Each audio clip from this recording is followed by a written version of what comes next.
নিজের বউকে যদি তারের মতো সোজা করতে চান তাহলে এই তিনটি কাজ করতে কখনো ভুলবেন না। অনেক দাপটে ব্যক্তির সাথে আমার দেখা হয়েছে জীবনে, তেনারা বলেন যে হুজুর পুরা এলাকা আমার কথা শোনে কিন্তু আমার বউ আমার কথা শোনে না। গত 4-5 দিন আগে বাংলাদেশের এক ইন্সপেক্টর আমাকে কল দিছে, তো তিনি আমাকে কল দিয়ে বলছে হুজুর আমি একটা থানার ইন্সপেক্টর, আপনি প্লিজ আমার কলটা কাটবেন না, আপনার সাথে আমার একটু কথা আছে। কথার শুরুতে তিনি বলছেন যে হুজুর আমার কথায় গোটা থানা ওঠে এবং বসে, বাট আমার স্ত্রী আমার কথা শোনে না, আমি কি করতে পারি? তো এই সেম সমস্যা শুধুমাত্র তার নয়, আপনি দেখবেন যে স্ত্রীর মধ্যে তিনটা ভুল জিনিস আছে এবং যেই স্বামী এই তিনটা বিষয় খেয়াল রাখতে পারে না, সে যত বড় দাপটে ব্যক্তি হোক, টাকা পয়সা সম্পদ তার কাছে যদি সব কিছুর অভাব না থাকে, সে যদি ব্যক্তি জীবনে অনেক বড় কিছু হয়, তার স্ত্রীকে সে কখনো সোজা করতে পারবে না বা তার স্ত্রী কখনো তার কথা শুনবে না। প্রথম নম্বর, আপনার স্ত্রীকে যদি আপনি সোজা রাখতে চান, আপনি যদি চান যে আপনার স্ত্রী আপনার বাধ্য হোক এবং আপনার কথা শুনুক, তাহলে সর্বপ্রথম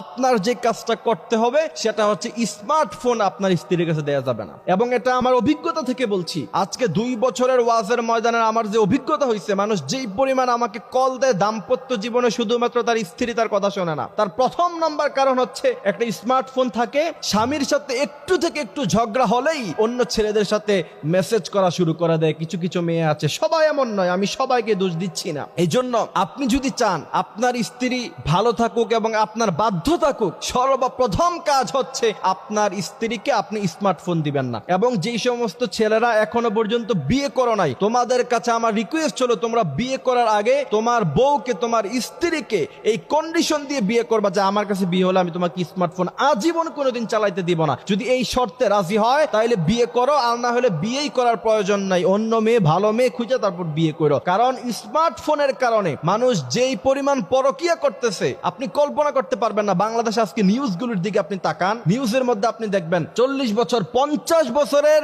বৃদ্ধা মহিলা পর্যন্ত 20-25 বছরের ছেলেদের সাথে পরকিয়া লিপ্ত হয়ে যাচ্ছে। সুতরাং আপনার স্ত্রীকে যদি ভালো রাখতে চান, প্রথম নাম্বার কাজ সেটা হচ্ছে অবশ্যই স্মার্টফোন তাকে দেয়া যাবে না। দ্বিতীয় নাম্বার কাজ হচ্ছে তাকে কখনো একা একা শপিং মলে দেওয়া যাবে না। আপনাকে আমি বলতে চাই, আপনি বিজনেসের কাজে হোক, ব্যবসার কাজে হোক অথবা চাকরির কাজে হোক, আপনি যেই পরিমাণ সময় ব্যয় করেন তার থেকে কিছু সময় অবশ্যই আপনার স্ত্রীর জন্য আপনাকে রাখতেই হবে, যদি আপনার স্ত্রীকে আপনি ভালো রাখতে চান।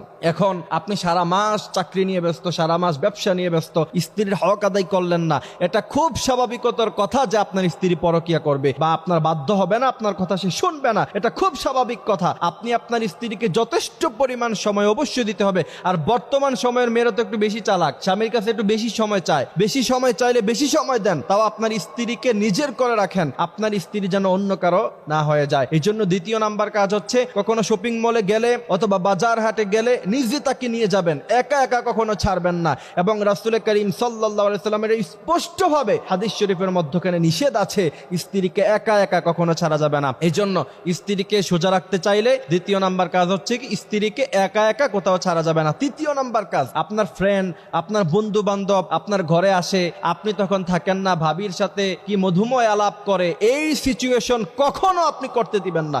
একবার, দুইবার, তিনবার, তৃতীয়বার এটা নর্মালাইজেশন হয়ে যায়, তখন দেখা যায় আপনারই বন্ধুর সাথে আপনার স্ত্রী পরকীয়া করতেছে, আপনি নিজেও জানেন না। এবং একটা জিনিস মনে রাখবেন, একজন স্ত্রীর কাছে যখন দ্বিতীয় অপশন থাকে, যখন তার কাছে এই অপশনটা থাকবে যে আপনার কাছ থেকে সে চলে গেলে আরেকটি জায়গায় তার ঠাঁই হবে, আরেকটি জায়গায় সে যাইতে পারবে, যে যেতে পারবে কি পারবে না অথবা অন্য কোনো লোক তাকে গ্রহণ করবে কি করবে না, ওইটুকু চিন্তা সে করবে না। তার কাছে যদি ওইরকম কোনো রাস্তা থাকে, ওই সময় সে আপনাকে কখনোই মূল্যায়ন করবে না বা আপনার কথার গুরুত্ব সে দিবে না। একজন স্ত্রী যখন জানবে যে আমার স্বামী ছাড়া আমার যাওয়ার কোথাও ঠাঁই নাই, সে যখন এইটা জানবে তখন সে আপনার সব কথা মানবে এবং সে সহজ থাকবে, সোজা থাকবে। কিন্তু তার কাছে যখন হাজারো অপশন থাকবে, আপনি যখন তাকে নর্মালাইজেশন করে দিলেন, সবার সাথে মিষ্টি সুযোগ দিয়ে দিলেন, তখন সে আপনার কাছে, সে যখন চিন্তা করবে যে আমার স্বামীর কাছে আমি না থাকলে আমি অন্য কারো কাছে চলে যাব, সেই রাস্তা আমার কাছে আছে, তখনই একজন স্ত্রী ঘাড় তাড়ামি করে আর আপনাদের সাথে খারাপ ব্যবহার করে।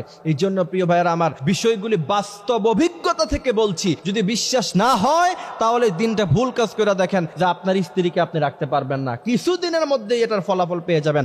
আর যদি কথাগুলি মানতে পারেন তাহলে দেখবেন পজিটিভ ফলাফল ইনশাআল্লাহ কিছুদিনের মধ্যখানে পাবেন। আল্লাহ সুবহানাহু ওয়া তাআলা স্বামী স্ত্রীর মধ্যখানে যে মহব্বত, আন খালাকাকুম মিন আনফুসিকুম আজওয়াজা, এবং স্বামী স্ত্রীর মহব্বত আল্লাহ সুবহানাহু ওয়া তাআলার পক্ষ থেকে আসে, সেই মহব্বত যেন আল্লাহ পাক বৃদ্ধি করে দেয়।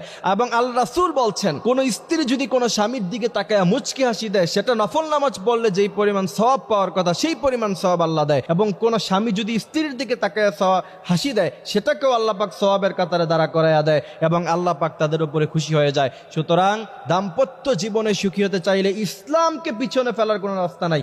ইসলাম মেনে তারপরে আপনাকে দাম্পত্য জীবনে সুখী হতে হবে। আল্লাহ পাক আমাদেরকে এই কথাগুলি বোঝার, মানার তৌফিক দান করুক। আমিন।